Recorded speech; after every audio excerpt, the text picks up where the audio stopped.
দুদিন ধরে চেষ্টা করছি একটা গার্লফ্রেন্ড জোটাতে পারছি না। কি বলিস ভাই? কি আর বলবো? আরে সম্রাটকে দেখ, সম্রাটের কমেন্টস, লাইক কমেন্টস দেখবি, এক একটা মেয়ে 5-5 বার করে ওকে কমেন্টস করে। হ্যাঁ, জানিস না তুই? ওর না হয় বিয়ে হয়ে গেছে, ওর না হয় দরকার নেই, আমাদের তো দরকার। দেখ, একসাথে দুটো গার্লফ্রেন্ডের সাথে কথা বলতে বলতে আসছে। কি রে? সুদীপ, এই এদিকে আয়। হ্যাঁ দাদা।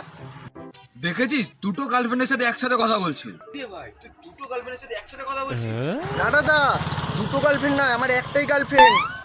এই, আমি কিন্তু সব বলে দেবো এবার। সত্যি কথা বলছি দাদা, আমার একটাই গার্লফ্রেন্ড, দুটো নয়। তাহলে তাহলে দুটো ফোনে কথা বলছিস কি করে? কি করব দাদা, স্পিকার খারাপ যে, একটাতে বলা যায় শোনা যায় না, আর অন্যটাতে শোনা যায় বলা যায় না।